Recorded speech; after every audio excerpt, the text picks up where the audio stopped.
Good morning! Nandito ako sa aking mountain garden. Ito nga pala yung update ko sa aking garden. Ito yung mga kamatis. Pero may mga bunga pa naman siya. So nag-harvest ako kahapon. Kaya lang di ko na na-video.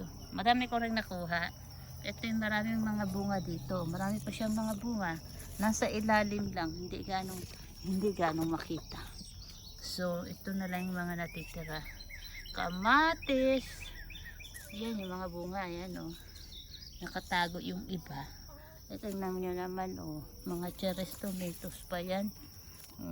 Sayang naman kung tatanggalin ko na yung puno. Ay madami pang bunga. So, na-trim ko kahapon para naman ako yung may energy at makatulog ng maaga sa gabi. Kasi hindi ako nakakapag-garden. Sobrang init dito sa daytime. 97 degrees Fahrenheit or 99. Yan yung mga bunga.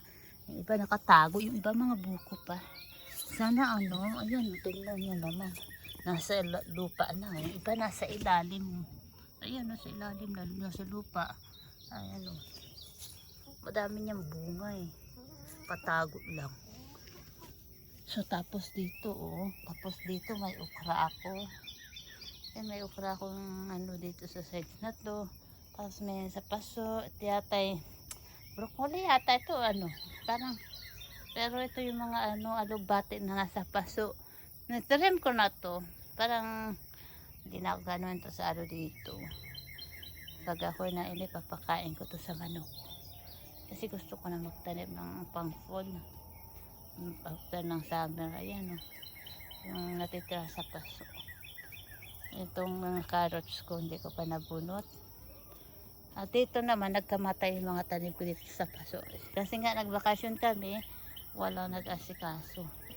Ito na may mga okra kong last na tanim.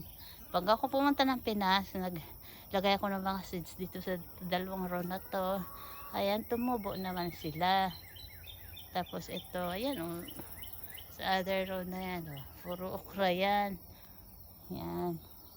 So ito yung last na ko, siguro pa ito mabuhay ng matagal hanggang fall, magbubunga yan. Ito yung kamatis na natitira sa garden na natitira ko sa paso. Iba pa yung kamatis dun sa aming looban ng fence. Or ba yun. Tapos yan tapos may marigold ako sa gilid. Sinabugan ko yan ng mga marigold. Yan. Nabuhay naman siya. May bulaklak na nga parang pantaboy ko sa mga insekto. Maraming insekto dito. Nangangagat, sobrang kati pag sa balat. Ito yung mga talong. Yung iba may bulaklak, may buko. Yung iba kasi na-harvest ko na. Yan, ito yung sa backyard namin. Ito may bunga pa yung iba. Tapos, yan. Ewan ko yung ito kung magabulaklak pa yung iba. Hayaan ko lang dyan. May bulaklak pa kasi kaya hindi ko binubunot nagabulaklak pa. Hindi ko alam kung matutuloy yung mga buko nito. So yan lang yung laman din sa backyard ko na garden. Ayan. So sa fall, magtatanim uli ako sa fall ng mga iba't ibang veggies. Pang fall naman yun hanggang winter.